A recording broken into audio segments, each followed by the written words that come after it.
Você acompanhou aqui já na Band, né, informações dando conta de que uma grande rede composta por quase 200 páginas e que soma mais de 80 perfis no Facebook foram retiradas do ar nesta semana no Brasil e, segundo a empresa, porque estava violando severamente as políticas de autenticidade das redes sociais.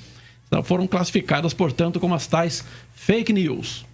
E essas páginas foram ligadas, né, elas estão ligadas ao movimento MBL, que é o Movimento Brasil Livre, que é um grupo, né, que se notabilizou bastante no período do impeachment da presidente Dilma Rousseff, e esse grupo é autodeclarado como um grupo de direita. E o pessoal lá do MBL está falando que, na verdade, foi tirada, é uma censura, porque é de direita e não porque são fake news. Bom, para a gente entender um pouquinho melhor isso do ponto de vista da legislação e como que a gente pode entender melhor o que é e o que não é fake news, nós estamos em contato com o professor de Direito Civil da Universidade Mackenzie de Campinas, Marcelo Chavassa Paula Lima. Professor, muito obrigado pela gentileza, uma boa tarde para o senhor. Uma boa tarde, é um prazer enorme estar aqui podendo falar com vocês. Bom, inicialmente, professor, é uma tarefa difícil ou uma tarefa simples determinar em uma rede social o que é notícia falsa? É extremamente complexo, porque notícia falsa, ela abrange desde uma notícia completamente inverídica e absurda. Então, por exemplo, temos uma espaçonave com alienígenas no céu, que é facilmente de ser detectada, bastando olhar para o céu e verificar que não tem nenhuma nave espacial, mas inclusive notícias com alterações pequenos de dados, de referências. Então, por exemplo, eu falo que um ministro do STF disse tal coisa, mas na verdade não foi um ministro do STF, foi um professor do Mackenzie. Então, qualquer alteração que eu traga em uma notícia, ela se caracteriza como notícia falsa, desde a mais simples possível, uma alteração de um número, 10 para 100, 100 para 1000, alteração de um nome, né, para poder dar precisão, trazer maior força para a notícia, ou inclusive aquelas notícias mais absurdas possíveis. Então, sim, é muito complicado saber o que é fake news e o que não é. Bom, professor, boa tarde, é Zezé falando. Professor, dentro desse escopo, dentro dessa dificuldade que é para fake news, para se classificar fake news, não fake news, o que tem que ser observado na hora de você, por exemplo, tomar uma decisão desse tipo? Olha, essa página vai ser banida porque ela vem espalhando inverdades. O que tem que se considerar, já que o espectro é tão amplo e pode existir aí, não ter má fé, quer dizer, como é que faz? É uma ótima pergunta, Zezé. A discussão é muito maior do que simplesmente fake news. A hora que o Facebook, primeiro o Orkut, depois o Facebook, começam a ganhar repercussão mundial, uma das grandes preocupações em todos os países do mundo passa a ser de quem é a responsabilidade por aquele post de terceiro. Então, eu faço um post na minha página no Facebook. O Facebook tem responsabilidade sobre ela? Diversas decisões judiciais foram tomadas. O STJ sedimentou o entendimento, em 2010, de que o Facebook não responde, não tem responsabilidade, ao menos de cara, não tem responsabilidade pelos conteúdos postados por seus usuários. Ele só terá responsabilidade quando ele não conseguir identificar quem é o autor da página, quem é o dono da página. Por isso, a grande briga do Facebook em eliminar perfis falsos. E 2, quando intimado judicialmente, ele não remover o conteúdo imediatamente, em 24 horas. Esse é o posicionamento do STJ. Em 2016, nas eleições americanas, quando pela primeira vez se notou a utilização de fake news para favorecer o atual presidente dos Estados Unidos, Donald Trump, em detrimento da candidata Hillary Clinton, que depois ficou provado que foi tudo uma manobra dos russos, né, para eleger o Trump. Naquele momento, todo mundo foi em cima do Facebook para que o Facebook tomasse providências de combate às fake news.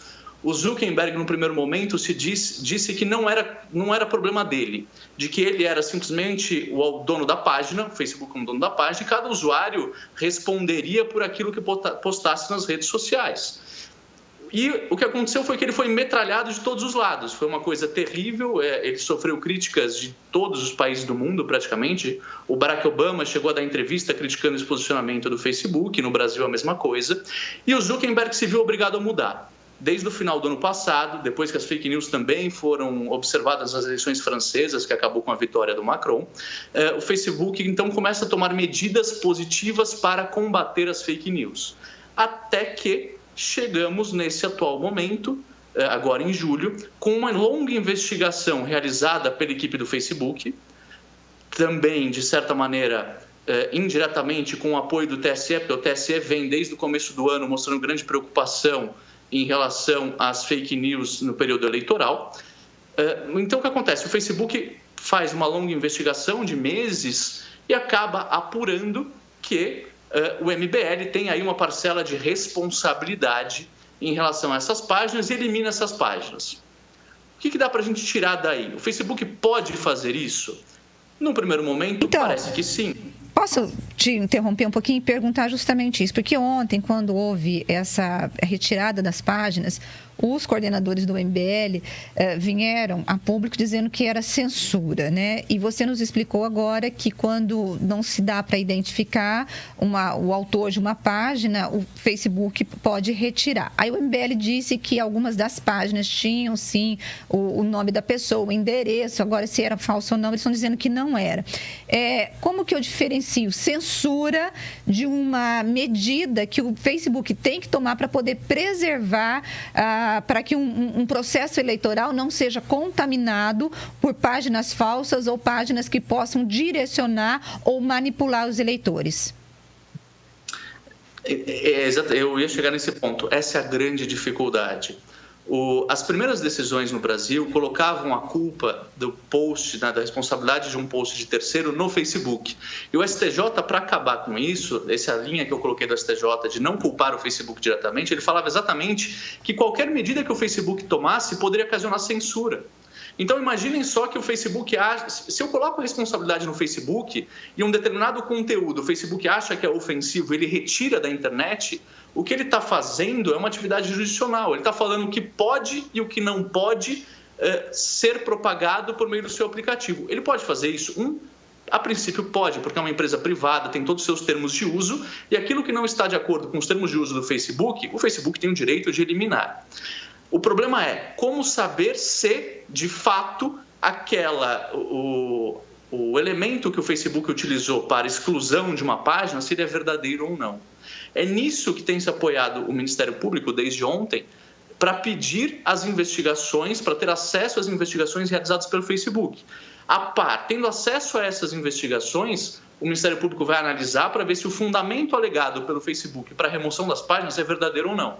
Sendo verdadeiro, dificilmente essas páginas voltarão para o ar. Agora, se o Facebook não conseguir provar que as investigações por ele realizadas são verdadeiras, é bem provável que essas páginas, que o MBL consiga reverter esse posicionamento do Facebook.